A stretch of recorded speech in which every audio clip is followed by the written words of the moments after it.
that we actually had a low temperature here at Bates Nursery of 58 degrees for the overnight low. So it was pretty awesome. Pretty awesome indeed. All the plants look very happy this morning as well. I think you can definitely see a noticeable sense of appreciation from the flora that we have around the studio. It was like a today. collective sigh as I drove through this morning.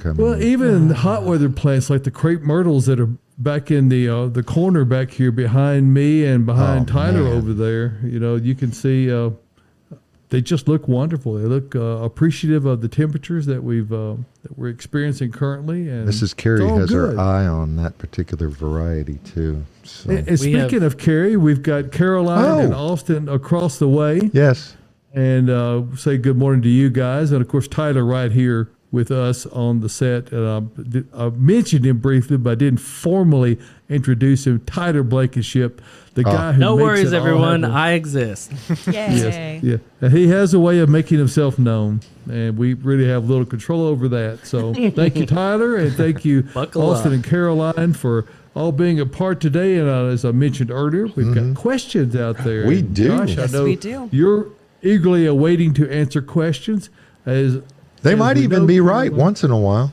Well, you know, maybe 50-50. it never hurts. Yeah. We strive for that on occasion. And Accuracy is just a byproduct. Sometimes we get there. Sometimes we do get there. So anyway, good morning, guys. And what's on your mind today? Plants all the time. All the time. What's on my mind is this weather. It's August. How weird is this? It's August. Like we flip-flopped this year, May and August, I think. Like May got stupid hot and dry, and now August. I was sitting outside on my front porch last night in a hoodie. Oh, I mean, it's amazing. It's great. I'll take it. It's just weird. It's just strange, but yeah, it's great. It's fantastic. It was nice to wear a sweater this morning. All right, are we ready for our first question? why don't we do that? Yes, let's do that. Okay. Will a weeping evergreen do okay in part sun, or does it need full sun? All right, weeping evergreens. Okay, so evergreens, yes, we really prefer them to have full sun. Now, full sun is really just termed 6+ hours of sun a day. So if you're getting that, then that is what a lot of people think is a part sun location, which it is. I mean, it's partial sun. It's not sun all day long or anything, but plants are all plants that are full sun. 6 hours is really what you need. So if you're receiving that, then your evergreen should do fine in that type of location. Now, if you're getting less than 4 hours or less with an evergreen, it is not necessarily going to die, but it's going to grow differently. It's probably going to grow slower because of the amount of sunlight. And then we have the potential in a pot, especially, to keep things too wet if they're in a shadier location. So if it is in a shadier location, make sure to keep it on the drier side, not soaking wet all the time, because then you're going to start seeing some issues. So Would it be leggy in that? some things do get leggy. That's the funny thing about a full sun plant. Say like a rose. If you put a rose, or you say like a crepe myrtle, if you put a rose or a crepe myrtle in the shade, they're not going to die, but they are going to stretch so much for that sun, and they're not going to bloom very well in that shady environment. So now the opposite flip side of that is if you put a shade plant in too much sun, you could certainly see death because of that, the intense sunlight. So, but the other way around is not going to be a killer of a plant, but it is going to be a grow different type of plant than what you would maybe want. Okay. So Grow different type of plant. I like that terminology. You don't hear it put quite that way every day. yeah, well, Okay. Are we ready for a two-parter? Dose. Oh my gosh, we're starting early. It's a hydrangea question. Dun, dun, of dun. course. My hydrangeas get very long branches, and then the blooms weigh the branch down. Yep. Part 2. So it's all slumped over, and the blooms basically lay on the ground. Why? Why? Okay. Here we go. This is a very common problem, and I'm assuming right now we're probably talking about the panicles, which is going to be like limelight or little lime. These are excellent plants, don't get me wrong, they really are, but they do have a tendency to do that, and that's because mainly of our pruning. We really have to prune these things somewhat severely over the wintertime to get them back in check, and we also want to make sure we take stems that are not going to hold up a bloom. They bloom from almost every stem, so if you have stems that are, say, pencil size or smaller, they're not going to be able to hold up those big old stems, especially after a rain. They're going to, weigh with water and then fall down, which is what's happening to you. So your stems are too long. We need to get those in check, and we're going to do that by pruning them severely over the winter time. So take them back pretty far. I mean, literally 1 to 2 feet off the ground every winter time, and that's going to help out with that. Another practice that you can try that I've been wanting to try, and I did this year with my mother's hydrangea. She's got a treeform hydrangea that is beautiful, and it really is every year. But it does do that the blooms are huge, and hers never flops to the ground or anything, but it does kind of lay open a little bit, and I just didn't like that look. So what I did this year is I let it leaf out in the spring, and it started to really grow. You could start once the weather started to warm up, it really started to push. At that point, I gave it a cut back in the spring. Wow. Yeah, I went ahead and just shortened it on every stem. And what you get when you do that is a response of new growth, which is going to send out stems and leaves, and then it's going to bloom atop of that. Now, don't get me wrong, the blooms are going to be smaller, but there's going to be more of them, and it's going to be a sturdier stem, so they're not going to flop on you. So you could give that a try. Yeah, and I think that plays to what we're trying to accomplish by the pruning and this flopping effect. Having smaller flowers is actually desirable because when you do that in combination with a shorter stem growth, these thunderstorms that we get throughout the summer, and you never know when they're going to come along or how intense they're going to be, even loaded up flowers don't flop so badly. And I had not ever considered cutting those on the hardened off new growth in the spring. So that's a good pointer for people to think about. And I think particularly for those tree type forms, the ones that are grown up on a standard where they have a single stem and the leaves on top, that's an especially important tip to be able to keep them looking good, because they're unlike the ones that are grown from a bush form that are in the ground. You really can't cut them back, and you can't plant them in mass. I mean, you wouldn't do that. So great pointers there. And if you recall back to the photograph that I sent Tyler last weekend of my Annabelles, it's a good demonstration of what Austin's talking about cutting them back severely in the winter, having them planted close together, and then what you get are very resilient, short, stocky stems and nice, persistent flowers that don't flop. Now, guys, I know that you were talking about hydrangeas with this cutting technique. Do you think that would work on a bush form crepe myrtle? Because I've got some red rockers that every year we get the thunderstorms that just lays them down. Mm-hmm. I think it's worth a shot. Okay. I mean, I think they're not going to not bloom. No, they're still going to bloom off that. But like I said, you will see smaller blooms. Okay. But there'll be more of them, and it'll maybe create a better show. Yeah. And perhaps later occurring blooms. It could be later. It will be. Time. Yeah, you're right. It'll be at least 2 to 3 weeks later than most, but it'll persist a little bit longer, past most that have already finished. So you might get it all the way to frost freeze. You really might. I have seen it. Yeah. Mm-hmm. I just got to convince the cropping technician at the home about that. Yeah, well, those are dilemmas that we all struggle with, Josh. Well, sure you do. Mm-hmm. I don't think it's just me, Josh. No?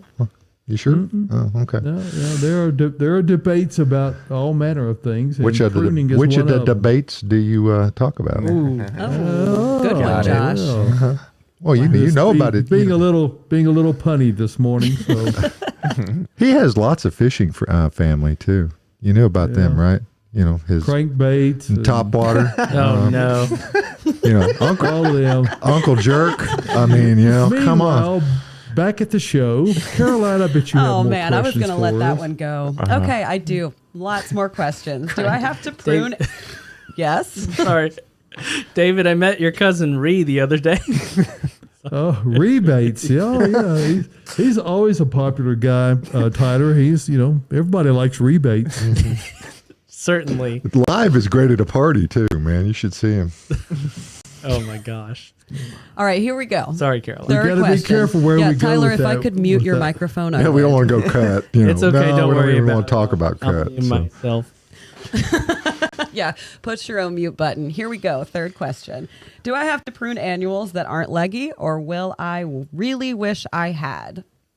Very, very good question. A lot of people are scared to prune annuals. And, if yours are not leggy, I'm not sure what they are. A lot of annuals do get leggy, though. And if they do, then, yeah, it's nice to go ahead and cut them back. I did this practice with wave petunias, which, if you know me, I love petunias. And I put them in my front bed. And the wave petunias are typically put in a hanging basket and they spill. Now, when you put them in the ground, they spread across the ground, which is nice. Now, mine did this, and they were blooming, and they were big and they looked good to most people's eye, but there was only like a few blooms on them. I just have a bunch of them, so it looks like they have a lot of blooms on them. But for the most part, they were just going to seed.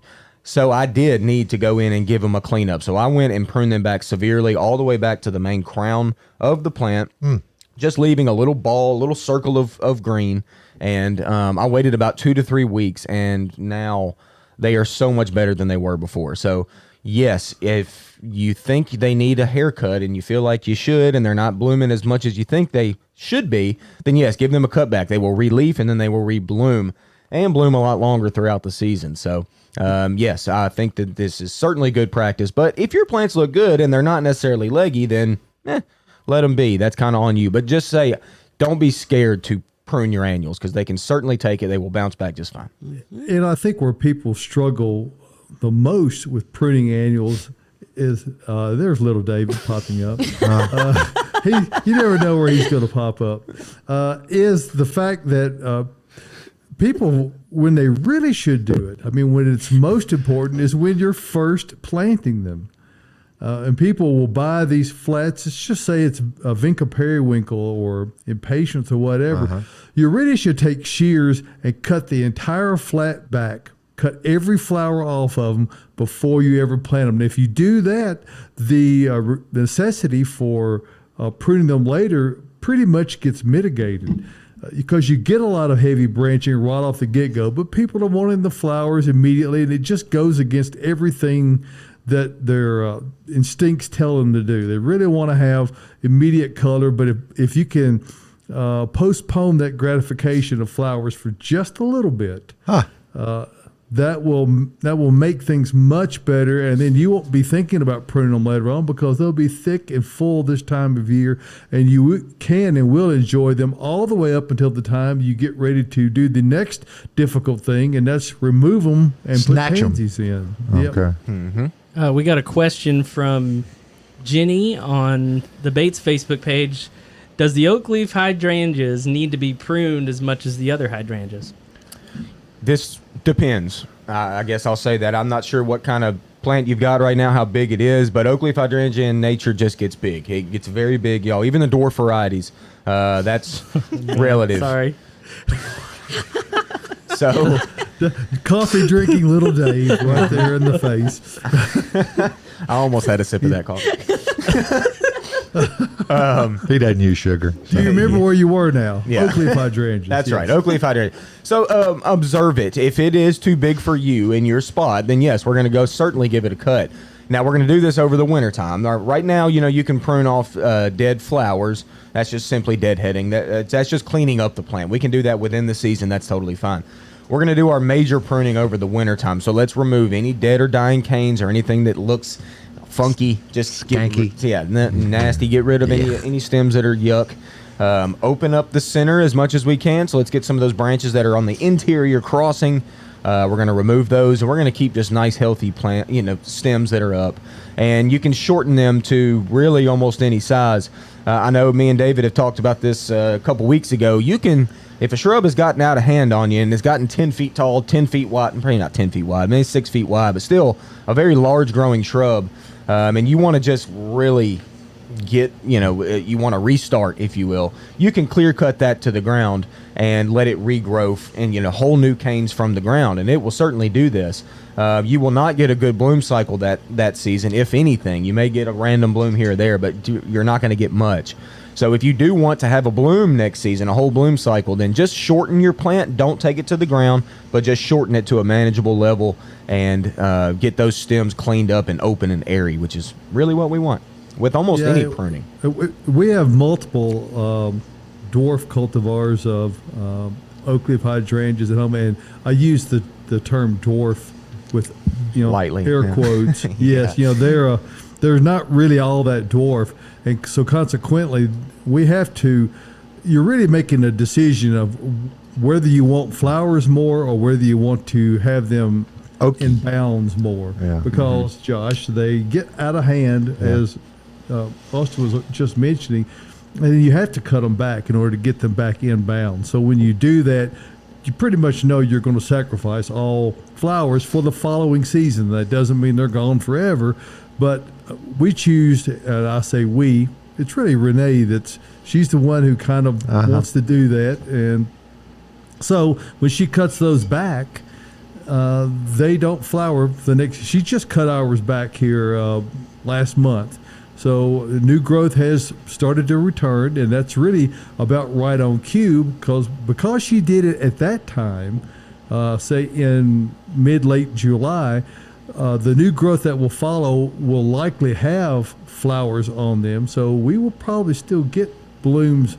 We'll have bloom buds set, and we'll have flowers next spring. Whereas if you cut them later, you pretty much sacrifice them. So if you can hit those things before the beginning of August, you do have a good chance of getting enough mature regrowth of the new wood that comes back out to set bud. Otherwise, you're just going to cut them back and get them back within bounds and know you're not going to have flowers. So it's one of those kind of nuanced things that there's no really wrong way to do it, but it does give you some reason to think about your timing a little bit. So there's that. There it is. There's that. There's that. It's hydrangea season, I tell you. It is. I love my hydrangeas. There's some beautiful ones out on the front lot. I noticed those. And Tyler said they had just come in yesterday. They are absolutely gorgeous. Yeah, we put them right by the front door. I wonder why. You want them to go home with somebody. Yeah, they are really, really pretty. They're full as it gets. They are not striking white, too. drooping at all. No, they're not flopping. Hey guys, why don't we take just a moment here while we've got just a little pause and talk about how to have success in growing things. And we're really big about that here at Bates Nursery, Sure and you're going to find that to be the case at other independent garden centers all around Middle Tennessee and Kentucky, even up into Ohio and Indiana. And I'm talking about Earth Mix Garden Products, and Earth Mix Garden Products are made right here in Nashville, Tennessee, and they've done so using a wholly organic process. There are no chemicals. The only things that are added are the things that Mother Nature already provides. Earth Mix is just simply replenished with additional things such as mycorrhizal fungi and humic acid, which are naturally occurring things. The supernatural compost, for instance, is boosted with those at the end of the composting cycle. Supernatural is a great standalone product, and it also is a component of many of the other Earth Mix products down the line, such as Earth Mix Garden, Proganics O, and Earth Mix Landscape. So chances are you're getting benefit from those and other products down the line. Another thing you want to keep in mind is that when you're planting, you don't want your plants to have to meet resistance, to have an undue challenge at the outset. You want them to be able to get in there and grow pretty easily. You don't want to make it tough on them. And that's where Earth Mix Garden Products really excels, particularly at this time of year using Earth Mix Landscape to prep your soil when you plant. You're going to find plants that grow off and establish themselves much more rapidly. And what that gives you is less maintenance and higher success rate. So no matter where you go to find your Earth Mix Garden products, you're going to have that same level of success. And simply go out to earthmix.net. And when you go to the Find Earth Mix tab, you just click on that, and a map will come up of all the many locations around Middle Tennessee, Kentucky, and again up into southern Ohio and Indiana, and there's more locations coming all the time. So make sure you check those out. And remember this, that success in gardening begins at the ground level when you use Earth Mix Garden Products. And we appreciate you taking a moment to listen to this little discourse about Earth Mix, and also to we really do, believe it's something that strongly, positively affects your gardening efforts. So if you want to have a great looking garden, but you don't want to have to, stress over it, use Earth Mix. And I know, Tyler, we've got a number of promotions coming out where you're going to be seeing Earth Mix garden products out on public television and other things, right? That's right. Starting in September, you'll be seeing Earth Mix on MPT and WPLN and WNXP. And we're just looking forward to getting the message of sustainable and locally grown soil to you, our Nashville and Middle Tennessee and greater, even Beyond area, regional yes. neighbors. Mm-hmm.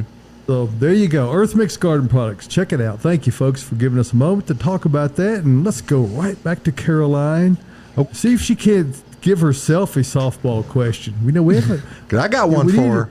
Do you? Oh. I do. I mentioned that we have. Don't make it a softball. Josh. No. We'll get sure the. Is it a fiddle leaf fig question, It Josh? might be a fiddle leaf fig question. Of course. Yeah, probably is.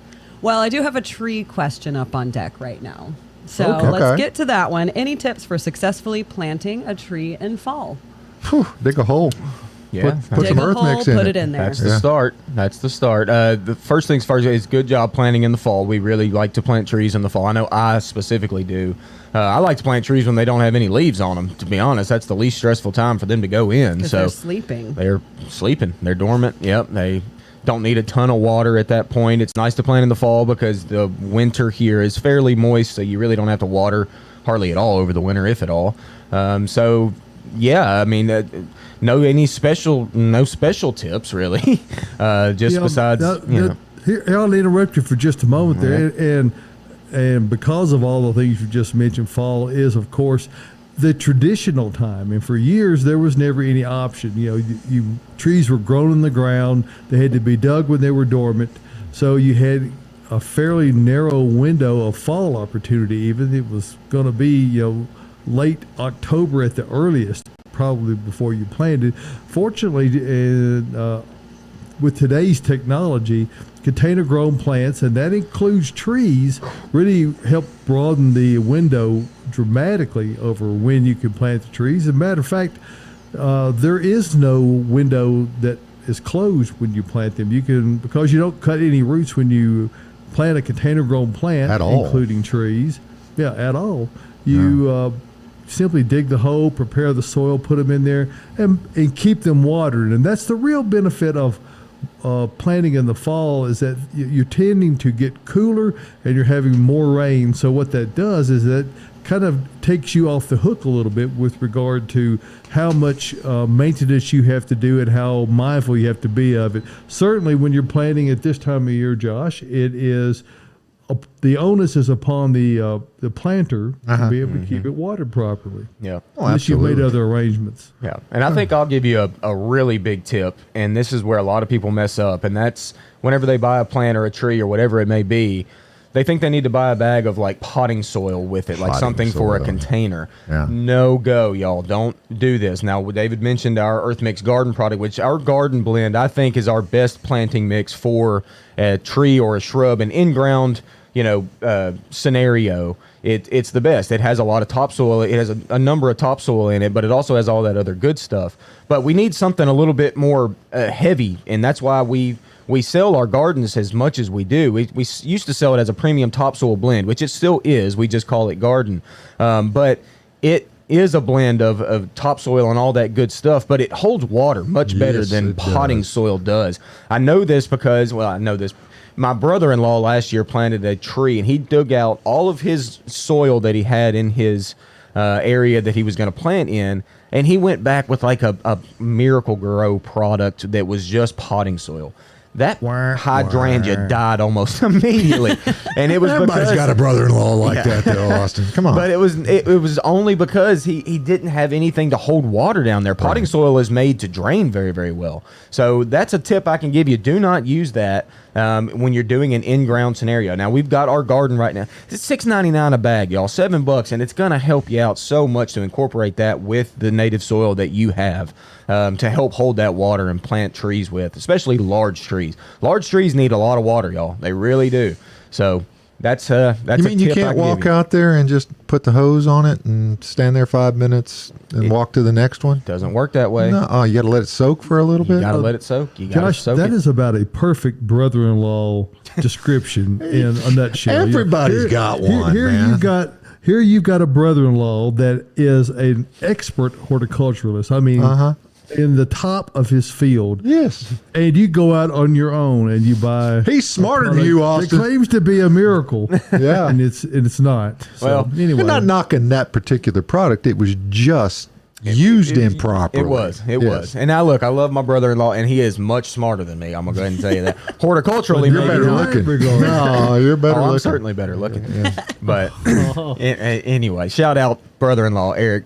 Good to see you, buddy. We'll get you a new tree. Get your new tree. Brother-in-laws. All right. Okay. We're ready. By the way, and it's a privilege to come out to the nursery every Saturday morning. The tree lot looks really good this morning. I mean, it's been moved around, and you've got everything out there, and it's time to get the tree. If you're going to do it today. Yeah, it's a good time for. Yeah, I mean, the trees are loving this weather. I know they man. are. Yeah, trees can stress here on the lot. By the end of the day, our trees are ready for a drink. There is no doubt. And I know David and Adam, our general manager out here, is always, they control the irrigation. And whenever they're not around, I text them and tell them, okay, let's hit it. Let's make it rain on these things. And they are itching to push that button every single day to get the water to those plants. So, but now today it's been a nice reprieve. Yeah, things are looking nice out here. Well, and folks, when you come to the nursery and you see everything that you see at the garden center, and then there's just so much to see. The tree lot that I'm talking about is to the back side of the property by some of the buildings. It's almost hidden back there unless you're looking for it. I mean, but Yeah, if you don't know the name, what we call buildings, but these two long, very large greenhouses that are right at the back of the garden center area, those are buildings 1 and 2, and okay. it's on the north side of those buildings. Would you And have the ever north thought- side is on the end of it. So that's where the trees are, and then also there's another auxiliary staging lot area that there, is- and then you go into the other. that's behind, because we don't have enough room to get them all. We had to develop another area to house our additional trees. So yeah, we do have quite an extensive selection, and we're All kinds of stuff. we're really Some beautiful getting ready trellis for the- stuff there. Oh, yeah, we're- we just we're got the- always we're always working for the season at hand and for the season ahead. David, we had a shed 0 at the lumber yard. Do you have a shed 0? You should To have a my shed knowledge, 0. no. We there was a time last year when our number 2 building was shed 0 because the ice and snow took it down. We had to we had to cut it out and replace it. But other than that, no, we don't have a shed 0. That might be nomenclature we take under advisement. Okay, just so you know. Caroline, we got Hey. a Facebook question that might Okay. be for What's you up? here. Yeah. I'm so ready. Okay, okay. Bring put it. it on. Now, but the thing is, I have to be ready. Oh, okay. Well, get ready. Well, do you want me to ask a question in the meantime while you get ready? No. Okay. I want you to finish Let's your go. coffee, and then I will switch over to you. All right, I'm ready. Okay, so would a macho fern overwinter in the garage? If so, do you recommend cutting it completely back? I would say yes, absolutely it would. And I would cut it back and just let it go dormant. And yeah, that's about it. You don't want to let it dry out completely, but you don't need to water it, obviously, as much as you would be watering it in the summertime. So cut it back, just put it in your garage. Don't keep it wet, maybe water it just a handful of times.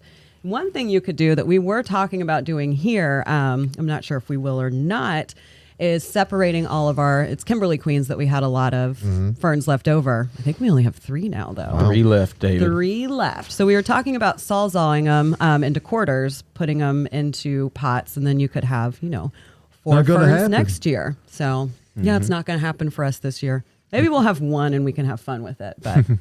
But yeah, I think that's a good idea. To at least save one for the quote experiment. Now, the one thing I have a question about your response, Caroline, is that you don't think it would be better to let them kind of begin to die back and continue to clean off the dying fronds and leave some green vegetation on there and cut it off at the very end of winter as new growth begins to flush? Or you think it's better just to go ahead and cut it all the green off and let it go completely dormant. I mean, I would cut all the green off and let it go dormant. That's what I would do right before I stuck it in the garage. What do you But think, it Austin? save a lot of mess. Yeah, it would save a lot of mess and a lot of just having to snip stuff. Yeah.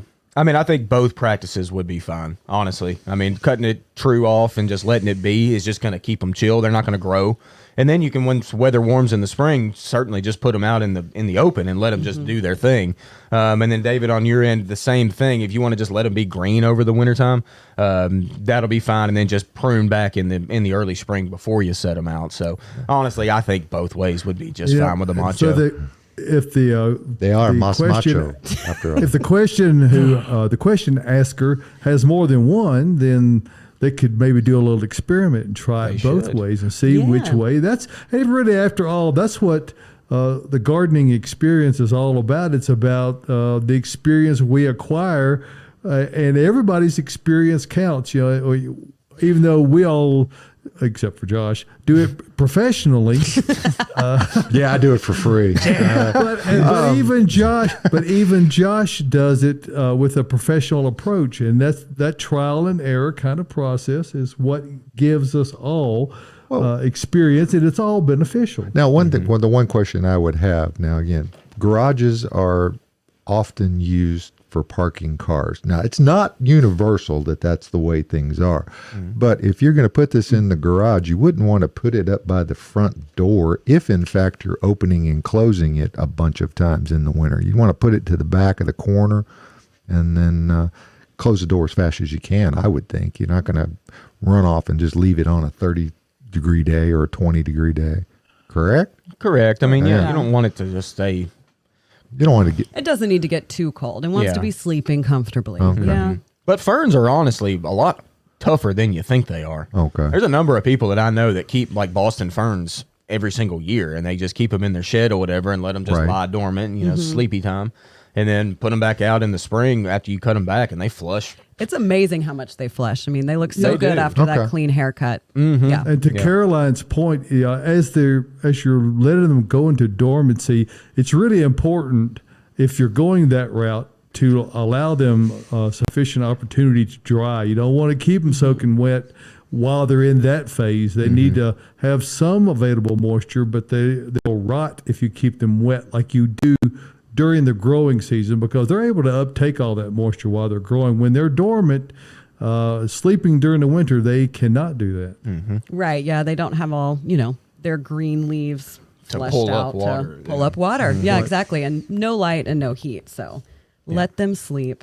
Great question, though. I did do a webinar on overwintering tropicals, I think, or just what to do with them in the winter, whether it's throwing it away or letting it go dormant or keeping it as a houseplant. You know what we might, if we could, this would be a helpful thing to do, is to, where we can, include in the show notes some references and links to like that particular webinar. So maybe we can do that. Certainly. Maybe. Just throwing it out there. Okay. I think it can happen. I did try to overwinter a fern once, a Boston fern, as a houseplant, and it was absolutely terrible. Bringing it in and trying to Because of how keep dirty it is. Yes, it just shed Buggy everywhere. and yeah, all yeah. day, every day, leaves. And the worst everywhere. thing about it is that they tend to bring in all of these other pests that you do not want. So, It's not worth it, and they'll eat whatever room they're in. They get so big. Yeah. All right, let's move on to our next question. Can we do a fiddle leaf fig question? Okay, let's do it. Perhaps. And we have a visual here as well. We have visual. Okay. right. But first we have to do this. We have to put the visual. The visual. go to this. so we can do Young Aaron Kimberly Cary has a fiddle leaf Oh, fig. no. Okay. sad that trauma. one. Well, what I did say earlier when Josh said something about having problematic fiddle leaf fig is that you're not a houseplant person until you kill a fiddle leaf fig. So she has become a houseplant. Congratulations, you Okay. have. Maybe not yet. Okay. There's still some life in it. It looks like the soil's pretty wet. Okay. If I can tell from the photo. So you might be overwatering it with those drooping leaves. Now they will droop like that if you're underwatering it as well. But it's got to be like severely it's underwater. gotta be. Yeah, you know what makes me believe that is a make good watering on that's a watering that says, "I forgot to water you, but before I take a picture of you, I'm gonna water it." I'm going to water it really That well could to be make sure it. you don't think I'm not watering it." But Yeah, because if you notice the yellowing at the leaf, like right where the leaf meets the stem, that's usually underwatering. So Okay. maybe Erin got nervous about the photo and said, better water it so it doesn't look too Yeah. dry. Now you notice that she got it in the right spot, right there by the door. She does. I mean, Okay. they do like And bright light. and it's not they in an need it. oversized container, so she should be able to easily manage the amount of water. I'm going to guess it got too dry, particularly if it had been too wet. You would have already dropped off so much of that foliage, way more than what it currently is. I think that it's likely a too dry, particularly since I don't know if that's a plastic pot or if that is an actual clay pot, but if that is a terracotta container, it certainly wicks the moisture out of the soil Okay. much faster, which is a good thing for those. She has a beautiful balcony in her apartment too. Would it be nice outside?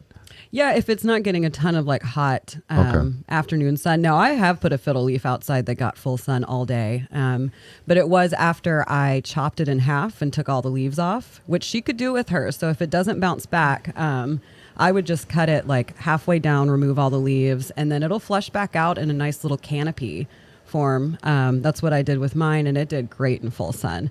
Now, the transition into my house for the winter was a little bit, finicky because it wasn't getting as much sun. It did shed some leaves. At this late part of the season, I don't think it's probably worth the trek in, the trek out. I think I would try to go ahead and go with it and leave it inside, and maybe next year. But you could cut it this year. It might take 7 Somebody's months. getting a to gift see certificate any for Bates new for Christmas. It sounds Yeah, like. she needs a new fiddle leaf fig. But Well, maybe yeah, they can branch out and be do something different. they can be finicky and evil little things. But if you killed it, you're officially a houseplant person. Okay. So good job, Erin. All righty.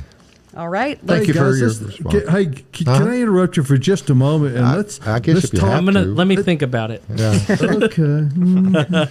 Okay, go ahead. Hey, let's talk for just a moment about where we are and why we come in here every Saturday. And it's not about Earth Mix specifically. We're here talk about Bates Nursery and Garden Center. And Earth Mix are one of the products that we certainly recommend here at Bates, and it's a very integral component to success. But at Bates Nursery and Garden Center, the other component of that is have the best quality plants, and probably more important than that, the expertise to help you have success. And with the likes of Caroline and Austin and Tyler and the entire great staff, and there are a great number of folks you don't get to see on Saturdays unless you come out to the nursery. And we don't have any weak links in our chain. You're not going to run into somebody who, if they can't give you the correct answer, they got a radio and they know somebody who does. So I recommend you come out and see us. If you're a Bates Rewards member, you receive my weekly newsletter, and in that this is that time of year when we're got a lot of things going on that are special deals, and this week is no exception. 20% off all plants and Earth Mix Landscape. Wow! And so you'll get, now there is one exclusion, actually two. Okay. That's in store only, and Japanese maples are excluded. They're still a very tough plant to come up with. And Other than that- tropicals. And That's tropicals, three. Excuse me. Yes, that's three. But it's still a other than fifth that, off on everything the else. word I got to have reminders to help me to be reminded. So, but yes, no tropicals on that, and no Japanese maples. But other than that, all plants, and trees are plants, by the way, folks. Yes, so that they does are. include trees and everything you see here in the studio and everything that's out on the lot. 20% off. So take photographs of the areas that you have in question on your landscape. If you don't have any idea about what you want to do, or if you need some help, we're glad to help you. Bring those out. It really gives us a lot of insight as to what's going on at your house and how to help you to get the right plants in the right place the first time. That's the way we do it at Bates Nursery and Garden Center, where for 90 years, yes, for 3 generations, we've been bringing Nashville the best quality plant material. And we appreciate you. Again, this past year, I think for the 18th time, voting us Best of Nashville. The ballot is out there going on right now through the Nashville scene. If you are a newsletter subscriber, I have links in there not only to the Best of Nashville for Bates Nursery and Garden Center, but additionally for the blog that newsletter that I put out every week. And this week I talked about being extremely moderate. Yes. And I use ice cream as my frame of reference. There are perhaps many other things, but you might be worth a while. You might relate to it. You might get a smile out of it. And you also get all the details about what's going on here at Bates Nursery. I would have gone If you're not a Bates Haagen-Dazs Rewards- instead of what you did, though. Yeah, if you're not a Bates Rewards member, by the way, it takes all of 30 seconds to sign up, and it's a free thing.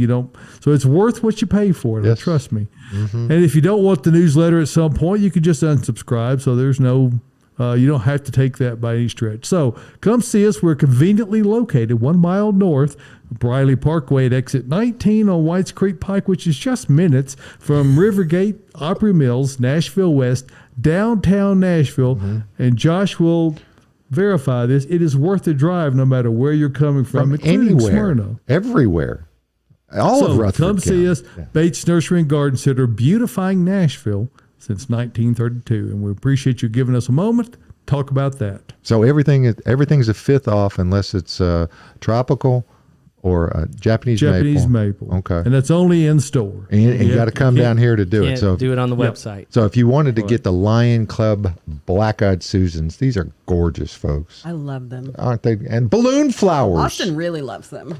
I mean, they really do pop. And I wouldn't have thought of it being a Black-Eyed Susan, though. Well, you don't want them to pop too quickly, though, so don't overinflate them. No, especially the Balloon flowers, balloons. that is. Yeah, the balloon Yeah. flowers. Speaking of flowers, Okay. I Yes. wonder. Great segue, Caroline. Are you? Dun, dun, dun. No way. Are you talking about In bloom. with Austin? All right. What's in bloom? There's a number of things in bloom, actually, but still what's happening is crepe myrtle. My God, if you wow. need a long blooming tree, crepe myrtle is for you. They're still beautiful. I mean, really, around town, too. Some of them are just showing off. Like we've talked about for multiple weeks again, hydrangea is in full bloom. Mainly the panicles right now, limelight and little limes and all those good ones. They're certainly showing off. And then Rosa Sharon, it's been a nice year for that. Yep. Those are still blooming every single day. They close up at night, drop off, and the new ones follow it the next day. So those are the three big ones that are in bloom right now. But then there's a lot of perennials going on right now, y'all. We had just mentioned Black-Eyed Susans, which Caroline just made a little joke about me liking Black-Eyed Susans. I can't stand Black-Eyed Susan, y'all. Look, they're pretty, they're yellow, they live, they're great. I mean, they're really a very good plant, but they're They almost too spread, good. yeah. They spread like crazy. I love them. And I Tyler was just gonna caught me say- making a mustache. Do you also Yep. love mustaches? You know I love mustaches.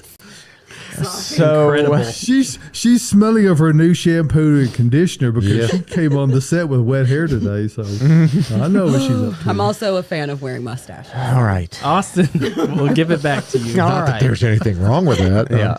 So, yes, Black-Eyed Susan's certainly in bloom, but I wanted to tell y'all something, give you a tip. Go and deadhead your Black-Eyed Susans. That's what I hate the most about Black-Eyed Susans. They'll be halfway yellow, and then the rest are just black, and they need to be deadheaded. So, clean up your Black-Eyed Susans. Okay, please do it for me. I All love right. mine. All right. And then next, what are you seeing out in the fields that are blooming like 7 feet tall and beautiful purple? That's called ironweed. And those are certainly in bloom right now. And they've got a really rich purple color to them. So they're really nice. Gorgeous. You know what? They Absolutely don't gorgeous. smell though. No, they don't really smell, but they're an eye catcher. But yeah, so- they're a looker. Yeah, they're nice. So and also dahlias certainly still blooming. Love my dahlias. Joe Pieweed, another native that's in full show right now. And then I wanted to talk about one that I should have talked about last week, but they're still showing off right now. They're just starting to go a little bit, and this is surprise lilies. Lycoris is the genus. Some people call them naked ladies. Ooh la la. Now, don't go Googling that. No. But the reason we call them surprise lilies is Common because they name, come off up in the limits. spring with their foliage, and they've had their foliage up for a long time. And then when the summer draws on and it gets hot, they totally melt, more or less. Their foliage just goes away. And then You forget about 'em. surprise, you forget, and then surprise, a stalk comes up with 4 pink blooms atop of them. And that's what you're seeing around town, that are little pink blooms rising up in people's lawns with no foliage attached to them. So that's why we call them surprise lilies. They're a very cool plant, and it's something you don't see very often. It's a amaryllis family, Amaryllidaceae. It is the family. And it's just a cool plant. So you don't see that very often. So that's what you're seeing that are popping up out of the earth. And then let's talk about an annual real quick. I'm going to bring Caroline into this. And sun patiens. I've talked about them before, but Caroline just told me this morning that hers are looking like shrubs. So let's hear about them. They are like shrubs. I had never grown them before, and so I bought 4, which I won't do next year. I'll buy more, and I just kind of sporadically planted them in one of my beds just to see what they would do, because I like to, grow at least one type of plant. But yeah, I was looking at them this morning when I was pulling out of my driveway, and I mean, just one plant that I bought in a little 4-inch container here at Bates Nursery and Garden Center. It was nice and affordable. Is now like, I'm bad with measurements. How big is it's out of the screen? It's so big. It's Probably like 2 foot by 2 foot or something. 2 foot by 2 foot. Give us the whole range. Okay, I got to get my hand in front of Austin's face. 30 inches. So it's like the size of this window where we see Austin and I's face. I believe it. I've seen them. But it's full bloom. I mean, it's covered in flowers. I haven't watered it at all this year. Even through the drought, I just let them go. My dog stepped on them a lot, and they still look amazing. So next year, I'll probably plant about 20. It's incredible. Seriously. And sun patient, that is the key. They literally can take sun all day long, y'all. It's amazing. I mean, taking a full shade plant in patience and hybridizing them to be able to take that full sun is amazing. And like she said, they get to be shrubs. Wow. What color did you plant? Light pink. Nice. I tell you, typically the rage is white sun patients. I have some Yeah, white yeah, ones yeah. too, but the light pink ones are actually bigger. Are they? Yeah, maybe Did you just see because I that love look them she more. gave me? I did. She I gave cut me the my eyes at you stink across eye. Wow. the studio. Okay. I love light pink I flowers. get that completely, because I want to look at you the same way, Josh. There it is. That's what Josh you is getting call- it from all angles. That's what you call looking Derision. askance. What else is in bloom, All right. Austin? That's Is that it? oh wait, I forgot. Sweet autumn clematis. Okay, that's a vine, kind of a weed.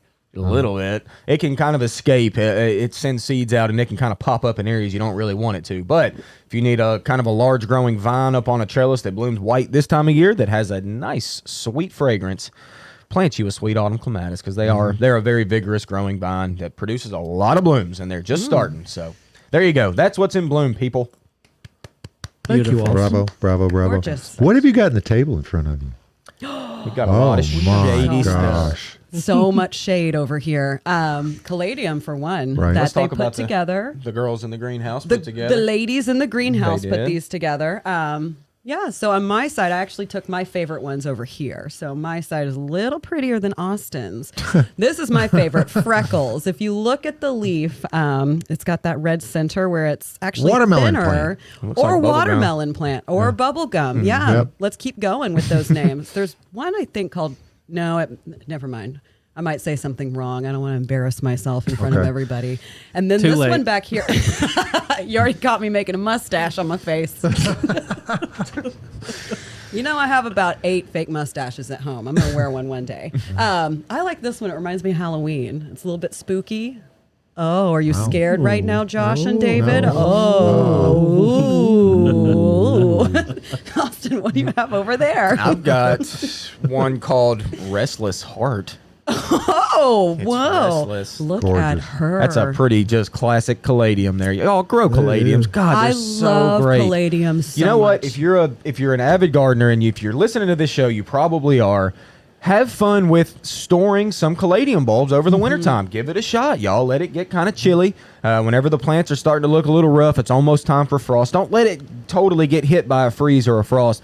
Do it beforehand, but cut all the foliage off. Lift those little bitty bulbs up out of the ground. Cut off a lot of the roots that are down below and store those bulbs in a paper bag until next spring and try to replant them. You can save some money that way, and you do caladiums every year. It's kind of a fun little project to do. So They're Or amazing. They're you great. could. We do have a number of these containers already planted up of caladiums, where that you wouldn't have to dig them up. You just can move Yeah. the container inside, and enjoy them for quite a much longer extended period, and just remove the dead leaves as they start to decline over the winter season. But I agree with you. Caladiums are one of the most underutilized plants, and they are one of the things that give you great color even in a heavy shade area. Yes. So how much sun will they tolerate? I wouldn't give a caladium. First off, really any afternoon direct sun. Okay. We want to really avoid that, and I don't really think that they need more than 4 hours of even in the morning sun. I mean, that almost can be a 2 to little 3 risky. in the morning Yeah, is 2 to about ideal. That's if all you can do want. that. That's They're a what mine shade get. plant. I love them. And one thing that I learned this year that I've started doing, I talked to Melissa, who makes amazing floral arrangements. Oh, that's a good point. Absolutely. I asked her if caladium would do well in a vase, and she said, "Oh my gosh, will it?" And so I cut some caladium leaves, and I've had them in a vase for like a month, and they haven't lost any color. They look beautiful. So my plan is to chop all like 10 caladiums I have, put them in vases over the winter, and then they should last, into December as I let my caladiums go dormant. Would So- they mix There with you go. with shamrocks? And, Oh, definitely. so you mix them in with Josh, shamrock. look at you, little Martha Stewart over there. Well, I've got a spot.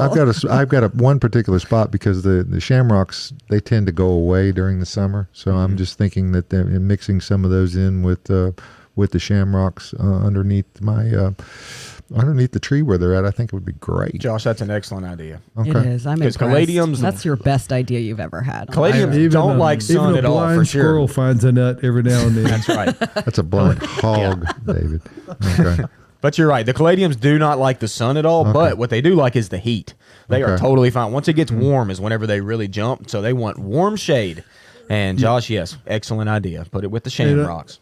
And it's very important for folks to remember as they're coming out of dormancy in the springtime, if it's too cool, the risk of overwatering them is pretty great. So you need to have bottom heat.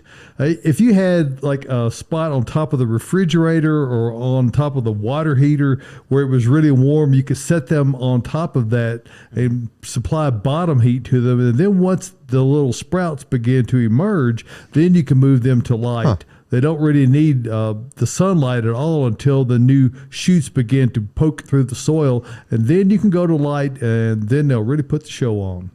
Dry, hot shade. Grow your caladiums. All right, we right. got a lot of questions we haven't We gotten to. do. We have And a we lot. have 5 minutes. Oh, my God. Here we Rapid go. fire. Rapid fire. Here we go. It started too fast. Look, it's Let's try this rapid one more fire. time. You lose, Trying Caroline. so hard.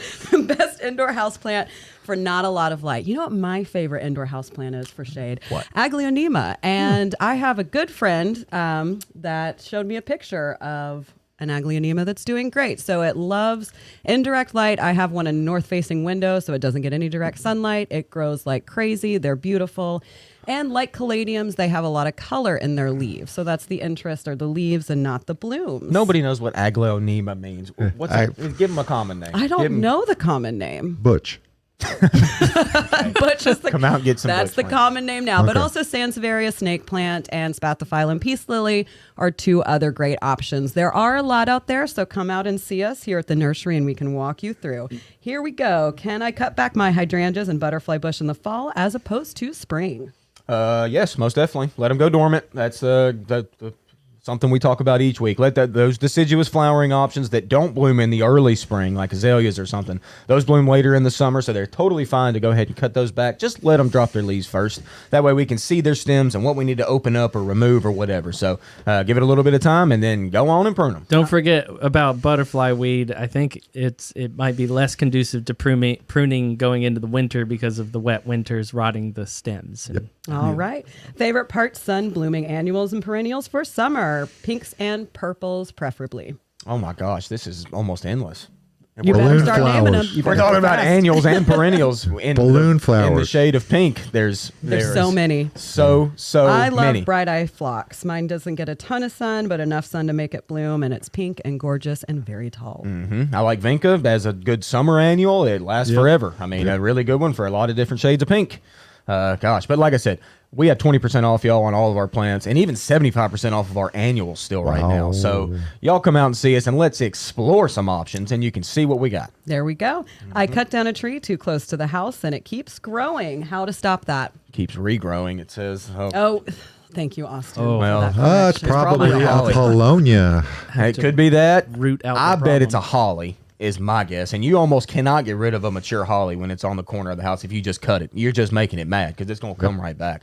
The biggest key, I guess, on getting that out is you might have to hire somebody. You might have to hire an actual landscaper. Someone's got a truck, got a tractor, whatever it is. You got to get those roots and that crown out of the ground. It's not an easy task with a lot of shrubs and trees. Some can be deeply rooted, okay? So getting them out is the best way to do it. It's just a hard task to do. Now, one of the can things be you done. might consider trying is if you have access to a chainsaw and you're comfortable using one. I'm not advocating the use by amateurs. A chainsaw is a very dangerous tool, but Yes, if you it know how is. to use one and have access to one, make a fresh cut so that you expose all of the stem as much as possible, and then apply a brush killer type of herbicide at full strength with a little hand applicator brush, and just paint that onto the wound. And you might need to do that more than once. That will do quite a lot to deter regrowth of almost any kind of vegetative growth coming out of it. But you can't just use a regular weed killer. You need Brush to use killer. a brush killer, something that you would use to get rid of poison ivy or that kind of thing. And Yeah. a drill with about a 3/8 inch bit would probably be safer than the chainsaw. You can drill multiple holes and pour it down into the holes too. You can do that Yep. also. And that way you get it only where you want it to be go. applied and Yep. don't get it elsewhere. Exactly. So Okay. Is it too late to treat hackberries for woolly aphids? Don't want to waste money, but don't what time want is that it? Let's see. No. stuff. Yeah, you're going to waste your money at this point Yep. in the game. The aphids are out. They're already here. They're floating across the air. They're on the hackberry. So you can do it next spring if you know. But at this point in the game, nope. I'm sorry. Just kind of, it's one of those things you have to deal with. Get It's the pressure really, washer really out, yeah. annoying. Yeah, you got to get the pressure washer out. They drop all sorts of sooty mold. It's They're the yuck. worst. They are. Yeah. What's it that is the stuff worst. called, David? He's not. What gonna stuff go. you talking about? The dormant The oil? sooty you're talking mold. about? The sooty mold that comes out of the woolly aphid. What do you call it? I was Honeydew? thinking Honeydew. Where does it come from, David? honeydew. It comes from the honey hole. Oh, I see. That's where it comes from. The honey hole of the aphid. So there you All go, right. Josh. Denver And aphids. we'll have more Q&A off air. Yes, later, we will. Josh. So Let's we'll get one explain more exactly question what then. that means. We Yes. can get it. Here we go. can get it. How do I get my Japanese elderberry to grow upward instead of just spreading out every year? Yell at It's a it. tricky question. Yell at 'cause it. that elderberry, and that's what it does. It gets big, it gets wide. It's just one of those plants that does that. Now you can prune side shoots to control the width and just let it go upwards. But that's a tricky one because that plant goes in every different direction. It gets huge, tall, and wide. So if it's too wide for you, like I said, prune up the sides and let the middle get taller. But other than that, that's about all you can do. All righty, You know, folks. We're out of time. We're out We of time. are. We're actually running long, but you know what? We're not on a rigid Just clock a little. anymore, David Bates. No, So that- we're not. And there was a great many years that we were, but no longer. So anyway, It's our show. We really do what we appreciate want to. everyone Yes. tuning in today, and check us out anytime on YouTube and Subscribe, Yeah. share, do everything. Tell like the neighbors, the tell them at episode, church ring the tomorrow, do bell, everything. Yeah. Get out your tambourine and strut around the living room. I don't know. Wow, that would I don't be know cool. if that helps or not, but do that. Couldn't also. hurt. But next Saturday morning, we're going to come back for another at-home program coming to you directly from the Green Room Studios here Absolutely. at Bates Nursery and Garden Center. For all the at-homies in the room, we thank you for joining us, and we'll see you next Saturday morning for the At Home Show.